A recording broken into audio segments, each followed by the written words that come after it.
Hey, this is Eric Tinkler here. Just a brief opening. Sorry for the poor audio quality. Just recording this on my laptop right now before I get ready to head out to KMEA. This is just kind of a short special episode from a NAfME Collegiate meeting we had about what you need to do to maximize your KMEA experience. Enjoy. All right, so what I wanted to do tonight is to kind of go through the process of how to look at this from an educator's perspective. So the first thing I want you to do is I want you in pairs to talk about what do you actually want to get out of this experience. And those of you that haven't been before, and this is your first KMEA, hopefully you're paired up with somebody that's been before, and just talk about what is it that you want to get out of it. We'll get to the areas here in just a second, but what are some goals that you have for this weekend? And go. Oh. Gabby, what was one thing that you said? I'm not going to KMEA. Oh, okay. Yeah. Well, that's all right. So what did Michael share with you? He didn't share anything with me. Oh, man. Yeah, Over 2. All right. So good thing there's not going to be a strike 3. Right. Okay, we talked about how we want to go and take good notes because stuff that might not make sense to us now will make sense to us in the future as teachers and educators. Absolutely. So have a notebook with you. Okay? And it doesn't have to be a physical notebook. If you've got a laptop, you've got a tablet, whatever, and just write things down. Label it well, because otherwise you're also going to write stuff down. You're going to be like, why did I even put this in here? Okay, so just make sure that you label it well. So number 1 is taking notes on things that may or may not apply to you right now. Okay, what are some other objectives? Networking opportunities to meet a lot of recent and older K-State grads and stuff, and start, especially as an older student, looking to where I might want to teach and people I might want to work with. Networking is huge, not only for CTs, so your cooperating teachers during your student teaching semester, but also people to reach out to work with during the summer, if there's summer band opportunities, some choir opportunities. Being able to do that, and not just K-State grads, but like everybody statewide, okay? So getting to know some of your colleagues that are at Wichita State, KU, Baker, UMKC, and even some of your community college colleagues as well. That's going to be important. What else? Anything that you're looking forward to? Sam? Hearing some ensembles perform. And then it's watching the rehearsals with these great clinicians. It's a really great opportunity to see a master teacher at work. Absolutely, going into the different, and not just staying within your specialty, right? So if you're a band student, it's great to go watch the 5A, 6A band, the 1A, 2A, 3A, 4A band, but it's also great to go watch the jazz ensemble. It's also great to go watch the choir, the orchestra. The one year we had the orchestra director from the University of Oklahoma, who I was in a couple of his ensembles when I was down in Norman, and the way that he teaches the orchestra, he's such a prodigious piano player that he actually takes the scores and puts them into basically piano reductions, and will play the entire score as he's going through and getting ready for a rehearsal. So like at any given point, he can walk over to the piano and play the section that they're working on during a rehearsal, which is unbelievable to me. I mean, that's really, really crazy, but it's like, all right, well, why is that important? Well, there's lots of reasons, okay? So one of the things that you want to do is understand that you've got basically 5 areas to look at, right? So NAfME Collegiate, they will have specific sessions for you, okay? So you're going to want to look at that. They're also going to break this down into band, choir, elementary, advocacy, and then there will be middle level choir, middle level band, high school choir, high school band, and then they do middle level orchestra, high school orchestra, and they break it down like that as well. And I'll show you what that looks like here in just a moment. So you're going to want to have a balance of some collegiate ideas, some specialty ideas. So going to those different specialties. Concerts, you guys mentioned, you're going to want to do that. You're going to want to spend some time in the exhibits. And the exhibits are a great way to start networking with a lot of the professionals that you're going to be working with on a regular basis. So fundraisers.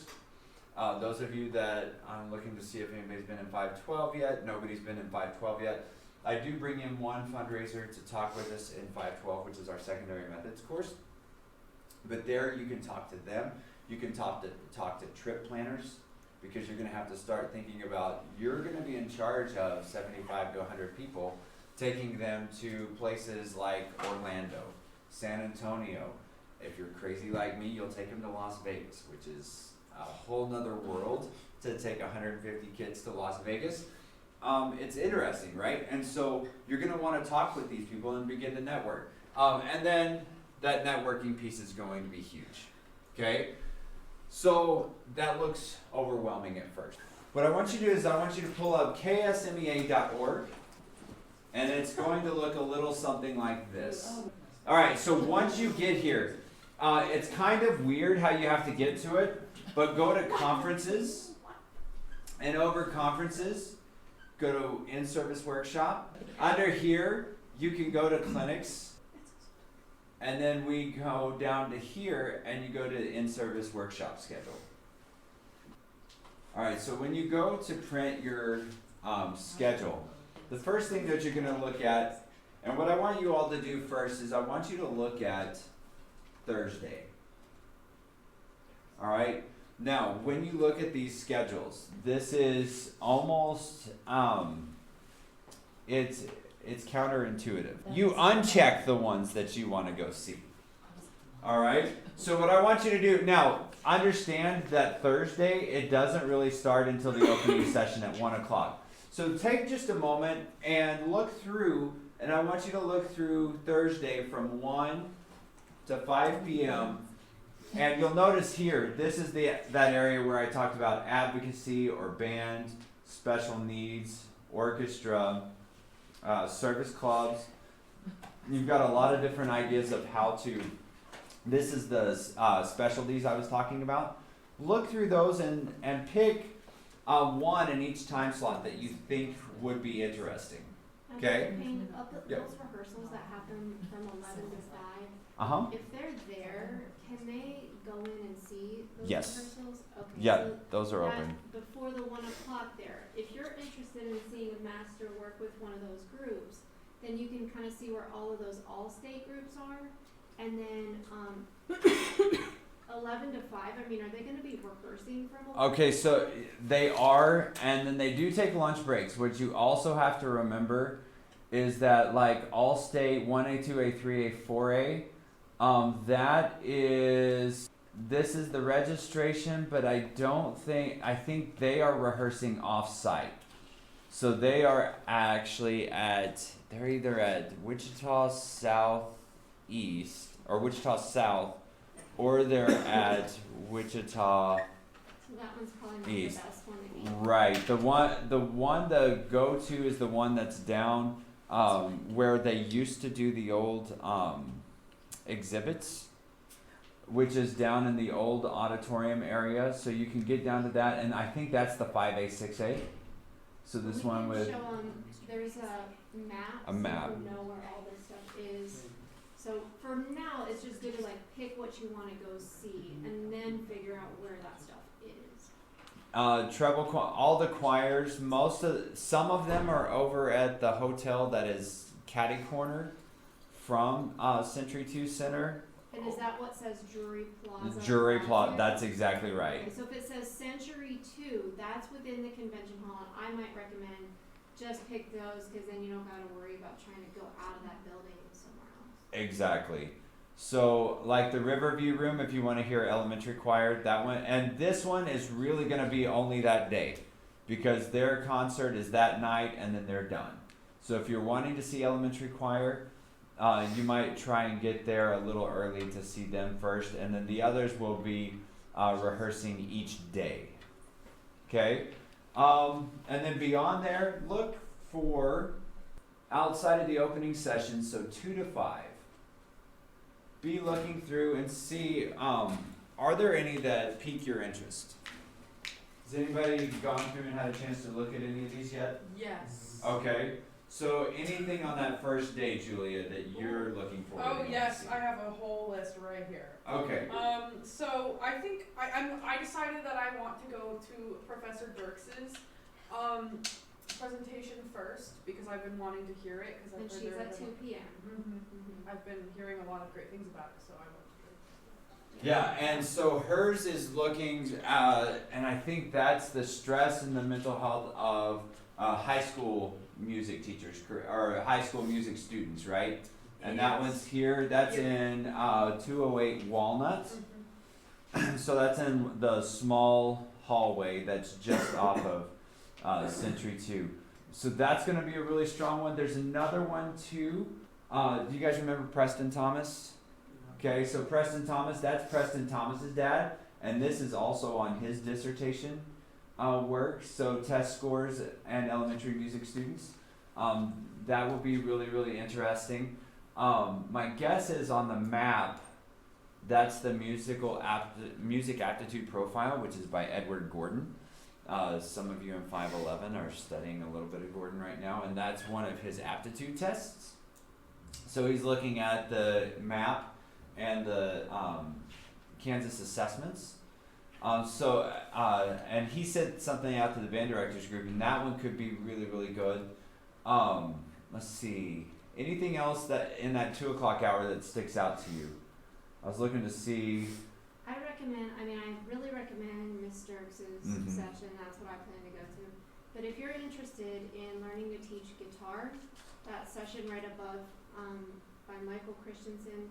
So Dr. Payne and I do a lot with how to teach using these instruments, but if that's like something you think, okay, yeah, I really need to know how to do that. Up to from that about engaging your male singers, I think that looks completely fascinating right there.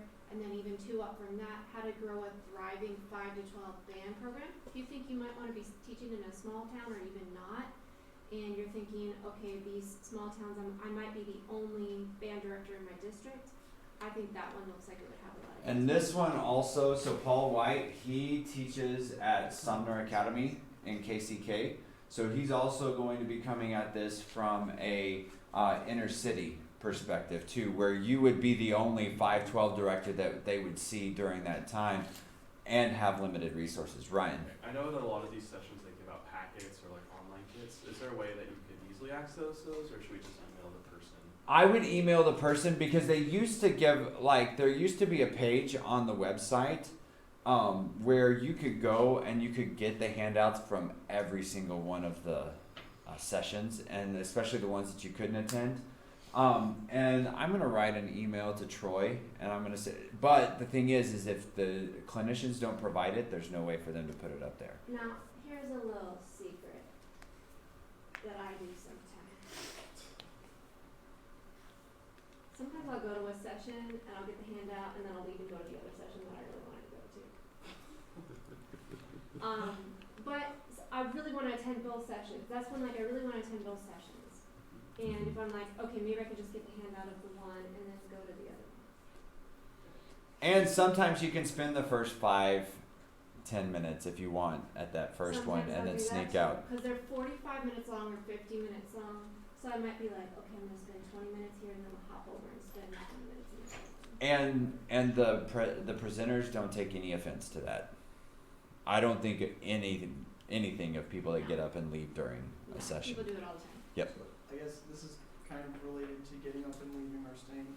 If we're interested in going and watching the rehearsal, should we stay for that entire rehearsal block, or? No, you can. The rehearsal is in a wide open space. You can just go in, you can listen a little bit, and then head out. The only ones that I wouldn't do that for are the formal concerts. So if you go to a formal concert, plan to stay there for the whole time, because you won't want to step out during that. That would be the only time I would Yeah. stay after that. The rehearsals. If you're pretty sure, you're like, okay, I really have 2 that I want to see. I'm going to start with this one and go to the second one. A couple things to note about the rooms where these are held. You want to note where the door is that you're going to want to enter or exit out of. Those doors are heavy.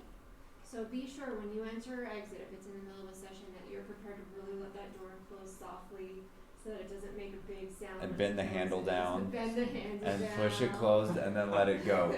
And plan to sit near that door, so it's like you don't feel super uncomfortable if you plan to do that. So starting at 2:40 is when the first round of concerts going.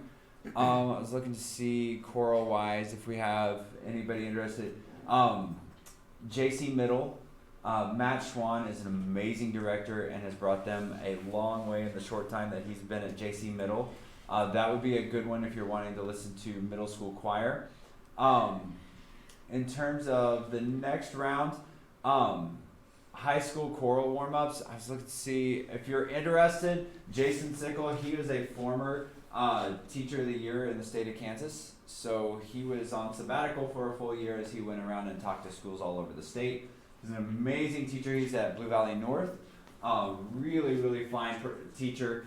Even though it's choral, and I don't mean that in a derogatory sense. I mean, even though it's choral and you might be instrumental, there is so much that you can take from what he does with his warm-up process that you can apply it within the instrumental classroom if you're interested in something along those lines. Because so much of the physiology is very much the same. This preparing for student teaching. She is at Goddard High School. And I talked with her at Concert Band Clinic, and so she's got some really, really great ideas, and this would be something for those of you that are close to student teaching that could look at it from two perspectives. Number one, the perspective of you going into the classroom, but also that your cooperating teacher is just as nervous as you are. Okay? Because in some cases they're going to feel like they don't really necessarily have a whole lot to offer, and they're afraid that they're going to screw up, and that if they mess up that your entire career is ruined and it's going to plummet. And that's not the case. And you're afraid that, oh my gosh, this is the first time I've ever been full time. I'm spending 8 a.m. to 4 p.m. for an entire semester, and you're nervous too. And so this is going to be a good way to be able to see it from both perspectives. So that's going to be a strong one. Lynn Tuttle is on the National Executive Board for National Association for Music Education, and she's talking about Title IV funding.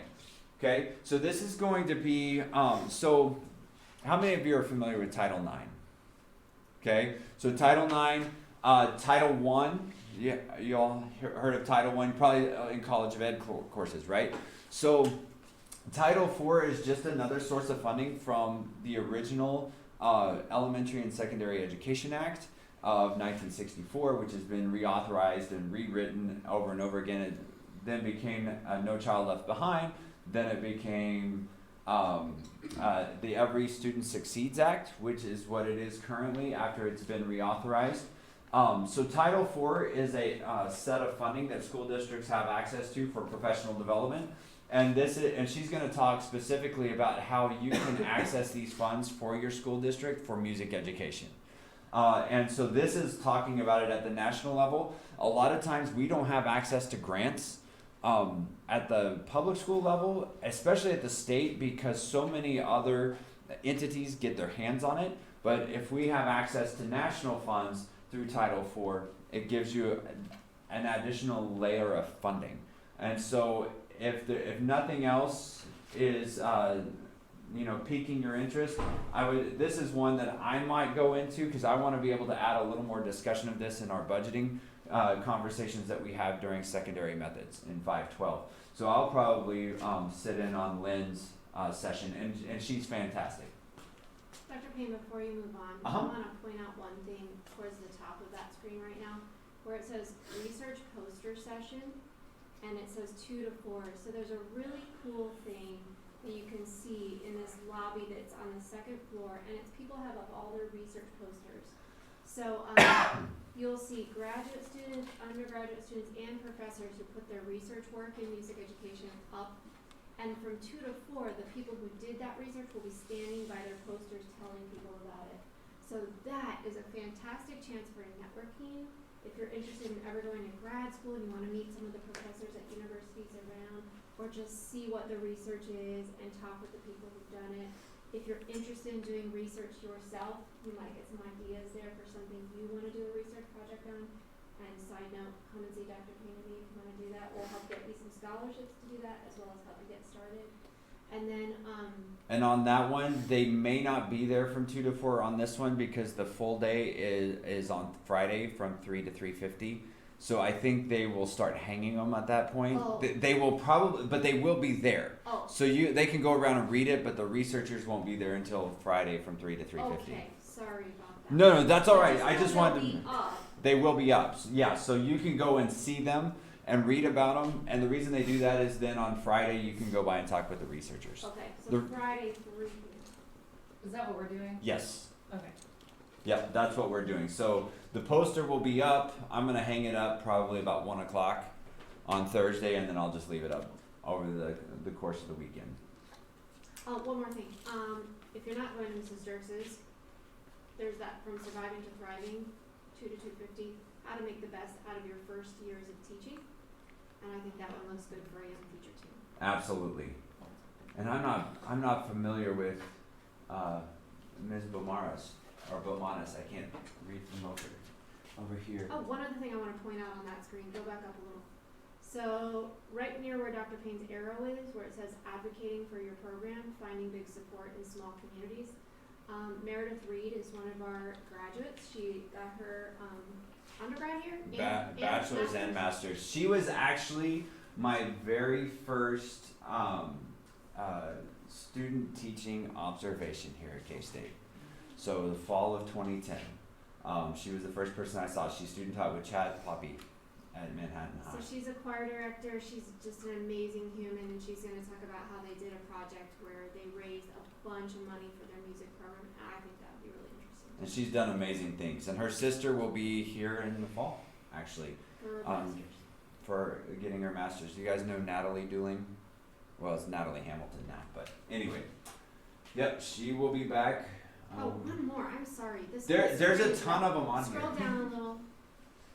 Okay, right there. Progressive programming philosophies. This is talking about diversifying your repertoire in band, choir, and orchestra. Okay, I think that's an incredibly important topic, and I'm super interested in what that has to say. So as you can tell, they stack them.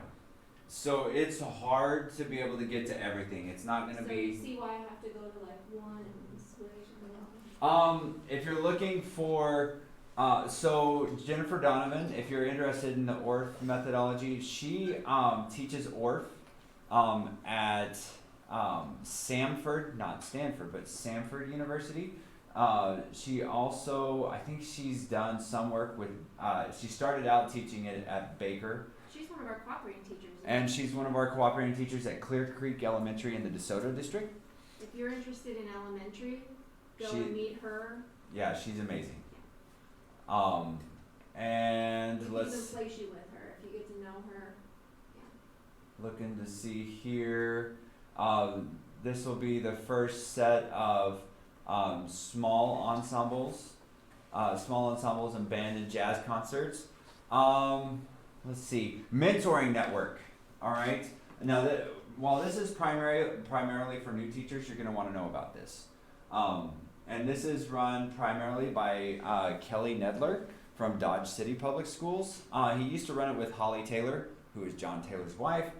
But Holly Taylor retired, so now it's primarily Kelly. And so, do any of you know Aria Nedler? She's a freshman vocalist. Anyway, that's her dad.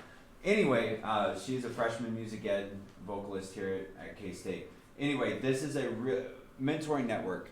What this is when you get into the different districts. So let's say you got your first gig at Concordia High School. You're part of the North Central KMEA district. The president of North Central KMEA district will pair you up with an experienced teacher, and then that you can bounce questions off of and have regular meetings with during your first year of teaching, because it can feel isolating those first couple of years. And so this is the meet and greet between the mentors and the mentees. So just have this one marked just so that you know that this is going to be an option for you your first years of teaching. Because as I look out, some of you are student teaching next spring, and you'll be teaching in the classroom by fall of 21. All right, so you're one KMEA away as you get this, like, oh my gosh. All right. Let's see. Eeny, meeny, miny, and let's keep going because we've got. And that's pretty much gonna finish day one. The president's concert is at 8 o'clock, or 8 o'clock that night. Let's see, where is it? It's Friday night. Oh, that's right. It's Friday night, isn't it? So there's not much after that. Thursday night is going to be pretty wide open. Now, what you can do is you just pick.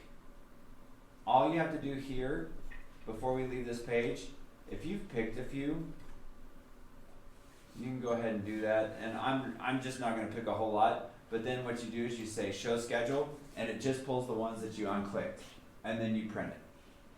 Okay, if you're on a Mac, when you hit print, just say save as a PDF, and then that way you don't have to waste paper. All right, now very quickly, let's look at February 28th. All right, so 8 a.m. This one could be pretty interesting, directing a musical. Gender diversity. I'm going to be talking a little bit about mental health and music education majors. I've got that one set up primarily. So that one's going to have two different paths that I'm going to be covering depending on who's there. So like I have like this choose your own adventure in my PowerPoint with being able, so if I'm talking primarily with higher ed people, I'm going to go one direction, not the band. And then if I go the other, if I have primarily collegiate students, I've got another set of slides, and if I have both, we're going to have a conversation and do both. So I'm kind of gearing up for both there. Let's see.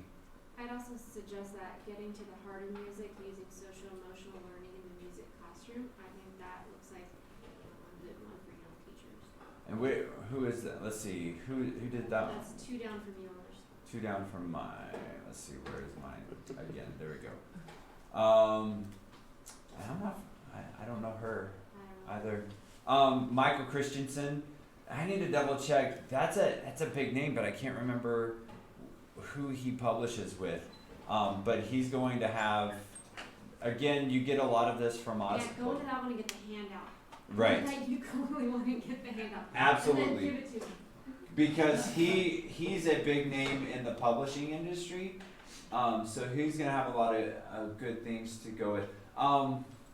Let's see, these are all rehearsals. Jazz band and flute choir. If you're wanting to start the day out with a concert. But can I mention that? So there's one by Dr. Tim Lautzenheiser there. Okay, so this guy travels around and does sessions for band directors. He's a band director. He's a band guy, right? Dr. Yes. Payne? Yeah. So everyone who hears this man speak is like, that just changed my life. So he's not a Kansas guy. He's like a world-renowned guy. And what we have to make sure, I'm not sure that they will be able to get in because it's Tri-M. What's So you'll. that mean? That is the high school music club meeting. So that's in the Century 2 Service Club. So Alright, I never don't mind. know But whether. look for another one that he gives. Right, I'm sure he's probably around. And how many of you have been to Conselmer? Anybody? Are you going this summer? Yeah. Okay, so you'll get a chance to meet Dr. Tim quite a bit. Anybody do BOA? Well, you guys are. Was he your time guy at BOA? Okay. Probably not. Okay, so he would always be the guy that would like take us through the airlock in Indy when we would march the band out onto the field, and so Dr. Tim was always fun to interact There is with. another session with Dr. Tim later in the evening that's open to collegiate and other people. Perfect. And then so yes, Dr. Tim is amazing. Let's see. This one. I just had a talk about this with our student teachers yesterday about making the podium sacred and how to be effective both on and off the podium. That's a good one. Let's see. That one could be interesting. Teaching musical marches. the Kansas Can School redesign.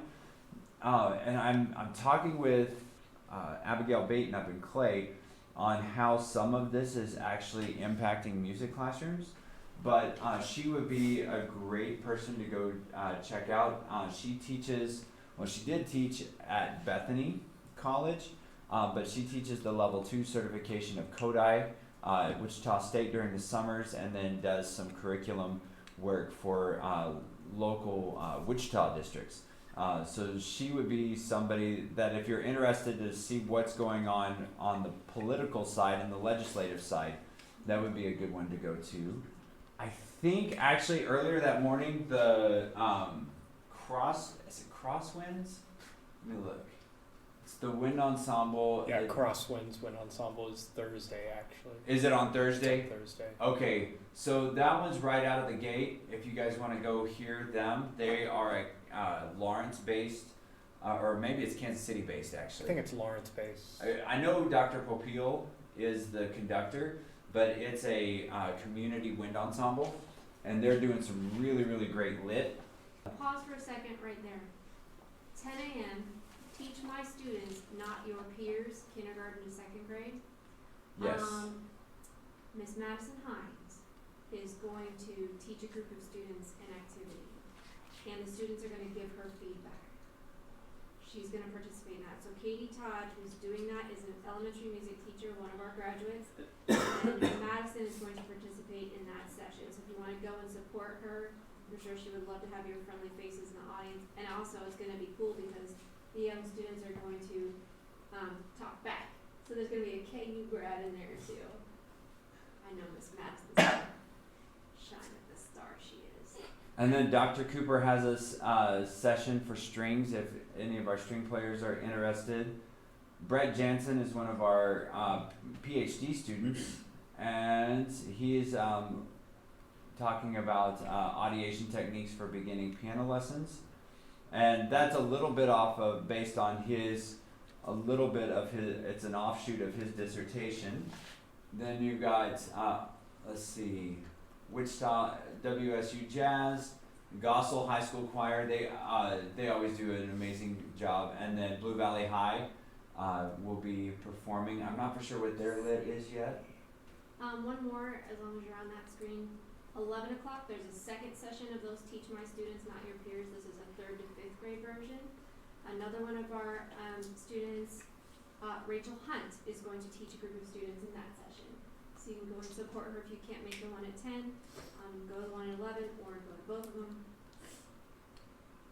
Sean Knopp, he is one of our current PhD students, and this would be a great one for all of our instrumentalists, and this would be a great primer to what we're going to be talking about the second half of 513.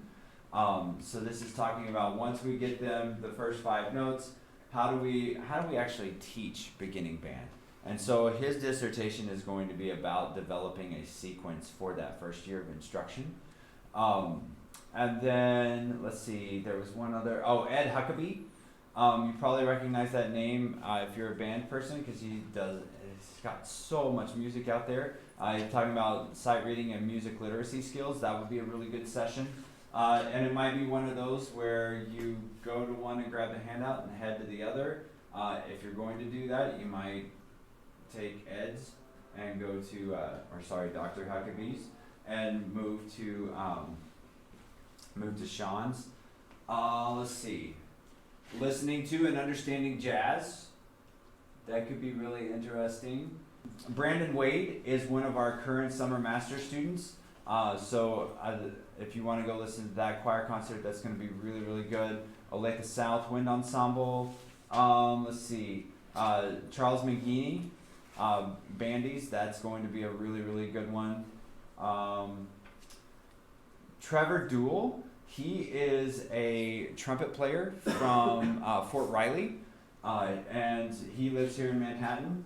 That's going to be really great. Mr. Lissandro is going to be there, so if you want to go see your former band director, you can always go do that, and that'll be a really great session. And actually, I've been to Blue Valley Southwest the last couple of times. Alec Cowley is there right now, and I can't remember her name. Yeah, Mrs. Gervais. I love the title of that session, a cornucopia. A cornucopia of cornos. That is very. All right, so that's like a rule. Like when you write, so you only get 300 characters, not even 300 words. You get 300 characters to submit your proposal to KMEA. So the only way that you do that is to, Dr. Gurgel and I throw ideas around for catchy titles so that we can do this. All right. Doesn't matter whether you're band, choir, or orchestra. You need to attend this one. They're going to perform the entire thing without a conductor. So it's a 30-minute, and they are doing Shostakovich string quartet. Or is it the octet? It's one, I think it's the quartet, and they're doing it, and I don't know whether they're going to do this one from memory yet. I think they're waiting until festival to do it all from memory, but they're doing it with no conductor. And I've sat in on a few of the rehearsals, and I can't even begin to tell you. It's crazy good, and you need to check it out. Yes? So it's not listed on there, but the collegiate luncheon is out. It is. It's at like the same time. So if you registered for that, then I don't know what. Go to the luncheon because it's free lunch. You can go and see that high school chamber orchestra's concert if you're in town. Yeah. I love that. Yeah, you'll be able to see that here. And I'll let you know when they're going to perform that. It gets a little crazy. I don't know what he's going to, like whenever they do their local concerts, they will probably only pick and choose which ones they play. Hopefully he does the Shostakovich here because it's going to be absolutely unbelievable. Mr. Roble is going to be presenting on percussion etiquette if you're interested there. Let's see, John Chisetti, performing tours for band. So if you're worried about traveling with ensembles, he just retired from Lewisburg, but they just got back from taking their band to the Tournament of Roses, which if you've ever been to the Rose Parade, it's like a 5-mile parade, and you have to be in place at 4 a.m. and trying to organize a band and get them there and ready to go. Tips for your jazz band guitarist. Okay, we've talked a little bit about this in 513, but I can't spend a whole lot of time on like amp settings and how to teach this. This would be a great session. So this is one that I'm going to go to because I want to get more resources to be able to share with you guys. And I know we're getting close to the end. Or do any of you have any tips for those who are new about getting around?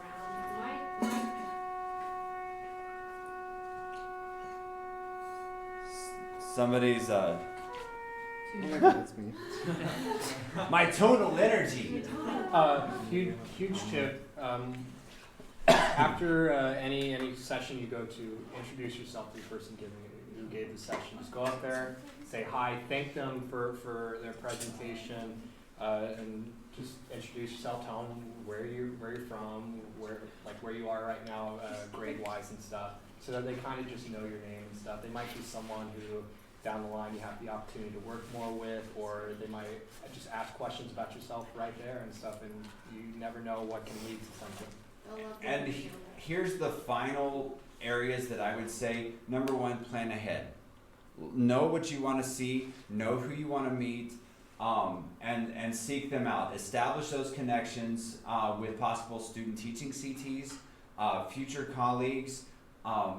Listen to as much great music as you can while you're there, and expand your knowledge. Look for areas where you may not be as strong, and you say, I want to go learn more about this, and take every advantage to do that. And the ones that you run, so if the presenters are people that you see on a regular basis and can always sit down and chat with, then maybe if you're trying to decide between one or the other, find the one that's going to establish the stronger connection, okay? And just think about that plan and then execute that plan while you're there. That's the biggest piece of advice. Don't be afraid to take a little bit of time outside of the sessions to explore the exhibit hall and just find your friends, talk with them, hang out with them. It's a lot of information that it can get thrown at you right away, and I find in my experience of going to KMEA the last few years, it's nice to take like an hour or so break, just catch up with old friends, go out and eat somewhere in Wichita. There's some great food places in Wichita, and just kind of enjoy, soak it in. Yeah, if you see anyone with a yellow name tag, go up to them and introduce yourself because they are also a college student from a different university. Or they're from here, you just don't know. So, anybody from Wichita area? All right, so give us some great places to eat. Oh, okay. Picasso's Pizza. Yes. Okay. Yes. There, I don't know any of the names. There was a good Mexican restaurant just north of the Century 2 Center. And it's a little hole in the wall, probably about 3 blocks north of Century 2. It's on the east side of the street. We ate there last year. It was really, really great. If you're looking for a good place for breakfast, I don't know, did you ever go to Jimmy's Egg? Oh, Jimmy's Egg. is Oh, really good stuff. really Jimmy's good. Egg is good. I love Jimmy's Egg. That's a I good usually place. stop at the McDonald's on the corner of Waterman Oh, yeah. and whatever well, it's that a is. little bit out of the way of Century 2, but if you're looking for a place to go. it's- Really, honestly, if you just go down to downtown Wichita or the Delano district and just Yeah. walk around, you'll Yeah, find. you'll find And BJ's is amazing. Yeah. Great pizza, better than old Chicago pizza in my opinion. Some really, really good stuff. If you're looking for something a little quicker, Spangles is amazing, Oh, and so It is just tastes better. so is You're New Way. right. Oh, If you're New looking Way? for something sweet, then go to the Nifty Nut House. No plug. They're No also plug. Milk for Float it. is also I've really never good, been yeah. disappointed. They also sell the Bavarian nuts and that connection right next to You're your also registration. right. Yes, they do. And I walk in and I smell the Bavarian nuts, and I'm like. And the thing is I gave up dessert for Lent this year, so that's gonna be difficult to. Although I could say it's protein. It's protein. It's a snack. Protein's It's not not really dessert. dessert. Oh, I didn't know they had a name. Do you But feel- that brings up a whole nother litigating religion. You feel good about that, Dr. That's You make exactly your right. choice. Also, another thing to keep in mind is if you are overwhelmed with like all of the different things going on, you can leave and come back. Yeah, You can take a chill and then come back in a couple hours. Just absolutely. And find us, visit if you've got questions, and we're happy to answer. Spend some time at the K-State booth, and because you'll see a lot of alumni come through there, and great connections that way. Any other questions that you guys have? Enjoy it. Have fun, and don't let it stress you out. Yeah. Thank you. Oh. Tate, did you have a question? It's more of a comment. Okay. Okay. So my high school band director, his name is Travis Johnson. He's currently the president of Kansas Bandmasters Association, and he's one of his things that he's working on while he's the president is he's trying to increase like college and first year teacher membership because it is free. If you're in college, it's free. You have no dues to join KBA. And first year teachers also have no dues, and you can go to all their conventions for free. They have one in the summer in Wichita, and it's kind of like a mini KMEA. They have a lot of little sessions like this too. And I went this last summer; it was really cool. I'm just learning So about you can this. sign up. Yeah, you can sign up there. They'll have a booth in a little place in the exhibit. Yeah. KBA, and they're also doing. Yeah, so it's KBA, Kansas Bandmasters Association. They also have a great marching festival Yeah. every year. And a middle level honor band at the convention. And a middle level honor band, absolutely. True dat? True that.